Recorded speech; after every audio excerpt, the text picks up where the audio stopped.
ओम शांति। आज 18 फरवरी 2025 की साकार मुरली। आज बाबा ने कहा, मीठे बच्चे, तुम्हारी फर्ज अदाई है घर घर में बाप का पैगाम देना। कोई भी हालत में युक्ति रच कर बाप का परिचय हर एक को अवश्य दो। प्रश्न, तुम बच्चों को किस एक बात का शौक रहना चाहिए? उत्तर, जो नई नई पॉइंट्स निकलती है उनको अपने पास नोट करने का शौक रहना चाहिए, क्योंकि इतनी सब पॉइंट से याद रहना मुश्किल है। नोट से लेकर फिर कोई को समझाना है, ऐसे भी नहीं कि लिख कर फिर कॉपी पड़ी रहे। जो बच्चे अच्छी रीति समझते हैं उन्हें नोट्स लेने का बहुत शौक रहता है। गीत है लाख जमाने वाले। ओम शांति। मीठे मीठे रूहानी बच्चों ने गीत सुना। रूहानी बच्चे, ये अक्षर एक बाप ही कह सकते हैं। रूहानी बाप बिगर कभी कोई किसको रूहानी बच्चे कह नहीं सकते। बच्चे जानते हैं सब रूहों का एक ही बाप है, हम सब भाई भाई हैं। गाते भी हैं ब्रदरहुड। फिर भी माया की प्रवेशता ऐसी है जो परमात्मा को सर्वव्यापी कह देते हैं तो फादरहुड हो पड़ता है। रावण राज्य पुरानी दुनिया में ही होता है, नई दुनिया में राम राज्य अथवा ईश्वरीय राज्य कहा जाता है। इस दुनिया में मनुष्य नई दुनिया और पुरानी दुनिया को भी नहीं समझते हैं। गोया कुछ नहीं जानते हैं। तुम भी कुछ नहीं जानते थे, बेसमझ थे। नई सुख की दुनिया कौन स्थापन करता है? फिर पुरानी दुनिया में दुख क्यों होता है? स्वर्ग से नर्क कैसे बनता है? यह किसको भी पता नहीं है। इन बातों को तो मनुष्य ही जानेंगे ना। देवताओं के चित्र भी है तो जरूर आदि सनातन देवी देवताओं का राज्य था। इस समय नहीं है। यह प्रजा का प्रजा पर राज्य। बाप भारत में ही आते हैं। मनुष्यों को यह पता नहीं है कि शिव बाबा भारत में आकर क्या करते हैं। अपने धर्म को ही भूल गए हैं। तुमको परिचय देना है त्रिमूर्ति और शिव बाप का। ब्रह्मा देवता, विष्णु देवता, शंकर देवता कहा जाता है। फिर कहते हैं शिव परमात्मा ही नमः। तो तुम बच्चों को त्रिमूर्ति शिव का ही परिचय देना है। ऐसे से सर्विस करनी है। कोई भी हालत में बाप का परिचय सबको मिले तो बाप से वर्षा ले लेवे। तुम जानते हो हम अभी वर्षा ले रहे हैं और ही बहुतों को वर्षा लेना है। हमारे ऊपर फर्ज अदाई है घर घर में बाप का पैगाम देने की। वास्तव में मैसेंजर एक बाप ही है। बाप अपना परिचय तुमको देते हैं, तुमको फिर औरों को बाप का परिचय देना है। बाप की नॉलेज देनी है। मुख्य त्रिमूर्ति शिव, इनका ही कोर्ट ऑफ आर्म्स भी बनाया है। गवर्नमेंट इनका यथार्थ अर्थ नहीं समझती है। उसमें चक्र भी दिखाया है, चरखे मिसल, और उसमें फिर लिखा है सत्यमेव जयते। इनका अर्थ तो निकलता नहीं। यह तो संस्कृत अक्षर है। अब बाप तो है ही ट्रूथ। वो जो समझाते हैं उससे तुम्हारी विजय होती है सारे विश्व पर। बाप कहते हैं मैं सच कहता हूँ, तुम इस पढ़ाई से सच सच नारायण बन सकते हो। वो लोग क्या क्या अर्थ निकालते हैं वो भी उनसे पूछना चाहिए। बाबा तो अनेक प्रकार से समझाते हैं। जहाँ जहाँ मेला लगता है वहाँ नदियों पर भी जाकर समझाओ। पतित पावन गंगा तो हो नहीं सकती। नदियाँ सागर से निकली है, वो है पानी का सागर। उनसे पानी की नदियाँ निकलती है। ज्ञान सागर से ज्ञान की नदियाँ निकलेंगी। तो माताओं में अब ज्ञान है। गौमुख पर जाते हैं, उनके मुख से पानी निकलता है। समझते हैं यह गंगा का जल है। इतने पढ़े लिखे मनुष्य समझते नहीं कि यह गंगा जल कहाँ से निकलेगा। शास्त्रों में है कि बाण मारा और गंगा निकल आई। अब यह तो है ज्ञान की बातें, ऐसे नहीं कि अर्जुन ने बाण मारा और गंगा निकल आई। कितना दूर दूर तीर्थों पर जाते हैं, कहते हैं शंकर की जटाओं से गंगा निकली, जिसमें स्नान करने से मनुष्य परी बन जाते हैं, मनुष्य देवता बन जाते हैं। यह भी परी मिसल है ना।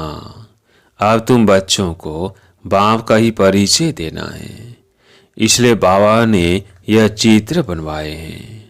त्रिमूर्ति शिव के चित्र में सारी नॉलेज है।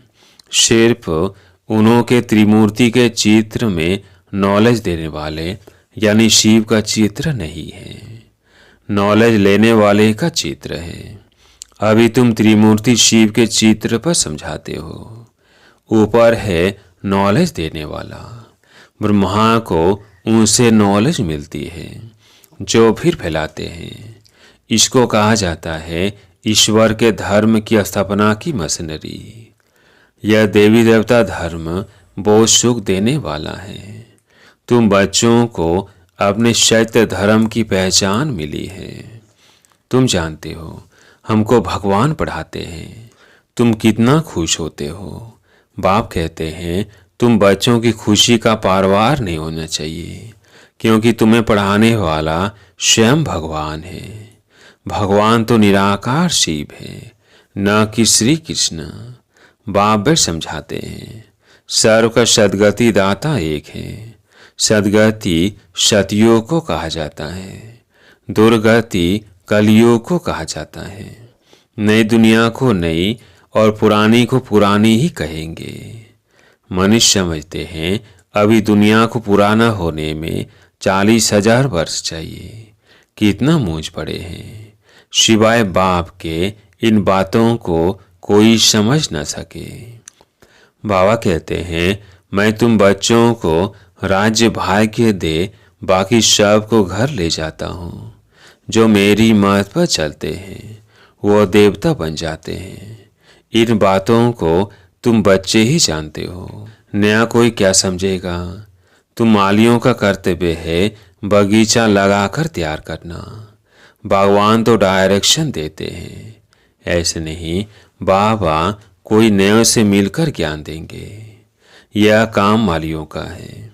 समझो बाबा कलकत्ते में जाए तो बच्चे समझेंगे हम अपने ऑफिसर को फलाने मित्र को बाबा के पास ले जाए। बाबा कहेंगे वो तो समझेंगे कुछ भी नहीं, जैसे बुद्धू को सामने ले आकर बिठाएंगे। इसलिए बाबा कहते हैं नए को कभी बाबा के सामने लेकर ना आओ। यह तो तुम मालियों का काम है, न कि भगवान का। माली का काम है बगीचे को लगाना। बाप तो डायरेक्शन देते हैं ऐसे ऐसे करो। इसलिए बाबा कभी नए से मिलता नहीं है, परंतु कहाँ मेहमान होकर घर में आते हैं तो कहते हैं दर्शन करें। आप हमको क्यों नहीं मिलने देते हो? शंकराचार्य आदि पास कितने जाते हैं। आजकल शंकराचार्य का बड़ा मर्तबा है, पढ़े लिखे हैं, फिर भी जन्म तो विकार से ही लेते हैं ना। ट्रस्टी लोग गद्दी पर कोई कोई बिठा देते हैं। सब की मत अपनी अपनी है। बाप खुद आकर बच्चों को अपना परिचय देते हैं कि मैं कल्प कल्प इस पुराने तन में आता हूँ। यह भी अपने जन्मों को नहीं जानते हैं। शास्त्रों में तो कल्प की आयु ही लाखों वर्ष लगा दी है। मनुष्य तो इतने जन्म ले नहीं सकते हैं, फिर जानवर आदि की भी योनियां मिलाकर 84 लाख बना दी है। मनुष्य तो जो सुनते हैं सब सत सत करते रहते हैं। शास्त्रों में तो सब है भक्ति मार्ग की बातें। कलकत्ते में देवियों की बहुत शोभावान सुंदर मूर्तियां बनाते हैं, सजाते हैं, फिर उनको डुबो देते हैं। यह भी गौड़ियों की पूजा करने वाले बेबीज ही ठहरे, बिल्कुल इनोसेंट। तुम जानते हो यह है नर्क। तुम जानते हो यह है नर्क। स्वर्ग में तो अथाह सुख थे। अभी भी कोई मरता है तो कहते हैं फलाना स्वर्ग पधारा। तो जरूर कोई समय स्वर्ग था, अब नहीं है। नरक के बाद फिर जरूर स्वर्ग आएगा। इन बातों को भी तुम जानते हो। मनुष्य तो रिंचक भी नहीं जानते, तो नया कोई बाबा के सामने बैठ क्या करेंगे।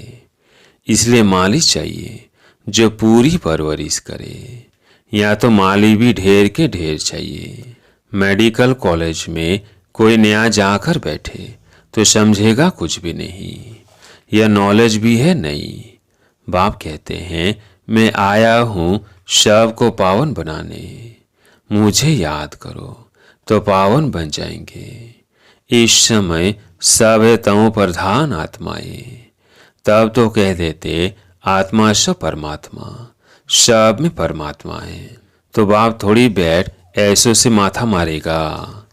यह तो तुम मालियों का काम है, कांटों को फूल बनाना। तुम जानते हो भक्ति है रात और ज्ञान है दिन। गाया भी जाता है ब्रह्मा का दिन और ब्रह्मा की रात। प्रजापिता ब्रह्मा के तो जरूर बच्चे भी होंगे ना। कोई को इतना भी अकल नहीं जो पूछे कि इतने ब्रह्मा कुमार कुमारियां हैं, इनका ब्रह्मा कौन है। अरे प्रजापिता ब्रह्मा तो मशहूर है, उन द्वारा ही ब्राह्मण धर्म स्थापन होता है। कहते भी हैं ब्रह्मा देवताए नमः। बाप तुम बच्चों को ब्राह्मण बनाए फिर देवता बनाते हैं। जो नई नई पॉइंट से निकलती है उनको अपने पास नोट करने का शौक बच्चों में रहना चाहिए। जो बच्चे अच्छी रीति समझते हैं उन्हें नोट्स लेने का बहुत शौक रहता है। नोट्स लेना अच्छा है, क्योंकि इतनी 100 पॉइंट से याद रहना मुश्किल है। नोट्स लेकर फिर कोई को समझाना है, ऐसे नहीं कि लिख कर फिर कॉपी पड़ी रहे। नई नई पॉइंट्स से मिलती रहती है तो पुरानी पॉइंट्स की कॉपियां पड़ी रहती है। स्कूल में भी पढ़ते जाएंगे, पहले दर्जे वाली किताब पड़ी रहती है। जब तुम समझाते हो तो पिछाड़ी में यह समझाओ कि मन मना भव। बाप को और सृष्टि चक्रों को याद करो। मुख्य बात है मामेकम याद करो। इसको ही योग अग्नि कहा जाता है। भगवान है ज्ञान का सागर, मनुष्य है शास्त्रों का सागर।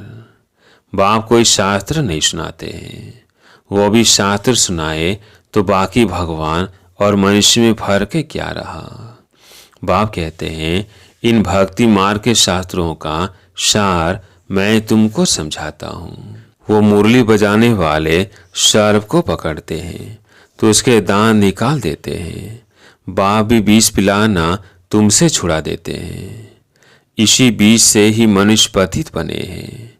बाप कहते हैं इनको छोड़ो, फिर भी छोड़ते नहीं हैं।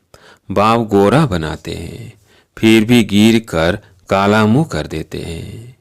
बाप आए हैं तुम बच्चों को ज्ञान चिता पर बिठाने। ज्ञान चिता पर बैठने से तुम विश्व के मालिक जगजीत बन जाते हो। अच्छा, मीठे मीठे सिकिल्दे बच्चों प्रति माता पिता बाप दादा का याद प्यार और गुड मॉर्निंग। रूहानी बाप की रूहानी बच्चों को नमस्ते। हम रूहानी बच्चों की रूहानी बाप दादा को याद प्यार गुड मॉर्निंग नमस्ते नमस्ते। धारणा के लिए मुख्य सार। पहला पॉइंट है सदा खुशी रहे कि हम सत धर्म की स्थापना के निमित्त हैं। स्वयं भगवान हमें पढ़ाते हैं। हमारा देवी देवता धर्म बहुत सुख देने वाला है। दूसरा पॉइंट है माली बन कांटों को फूल बनाने की सेवा करनी है। पूरी परवरिश कर फिर बाप के सामने लाना है, मेहनत करनी है। आज प्यारे मीठे बाबा का वरदान। पुरानी देह और दुनिया को भूलने वाले बाप दादा के दिल तख्त नशीन भव। पुरानी देह और दुनिया को भूलने वाले बाप दादा के दिल तख्त नशीन भव। संगम योगी श्रेष्ठ आत्माओं का स्थान है ही बाप दादा का दिल तख्त। ऐसा तख्त सारे कल्प में नहीं मिल सकता। विश्व के राज्य का, वो स्टेट के राज्य का तख्त तो मिलता रहेगा, लेकिन यह तख्त नहीं मिलेगा। ये इतना विशाल तख्त है जो चलो फिरो खाओ सो, लेकिन सदा तख्त नशी रह सकते हो। जो बच्चे सदा बाप दादा के दिल तख्त नशी रहते हैं, वे इस पुरानी देह व देह की दुनिया से विस्मृति रहते हैं। इसे देखते हुए भी नहीं देखते। स्लोगन: हद के नाम मान शान के पीछे दौड़ लगाना, अर्थात परछाई के पीछे पड़ना। हद के नाम मान शान के पीछे दौड़ लगाना, अर्थात परछाई के पीछे पड़ना। आज का व्यक्ति सारा: एकांत प्रिय बनो, एकता और एकाग्रता को अपनाओ। जैसे कोई भी नई इन्वेंशन अंडरग्राउंड जाने से कर सकते हैं, वैसे आप भी जितना अंडरग्राउंड अर्थात अंतर्मुखी रहेंगे, उतना नई नई इन्वेंशन व योजनाएं निकाल सकेंगे। अंडरग्राउंड रहने से एक तो वायुमंडल से बचाव हो जाएगा, दूसरा एकांत प्राप्त होने के कारण मनन शक्ति भी बढ़ेगी, तीसरा कोई माया के विघ्नों से सेफ्टी के साधन बन जाता है। अच्छा, ओम शांति।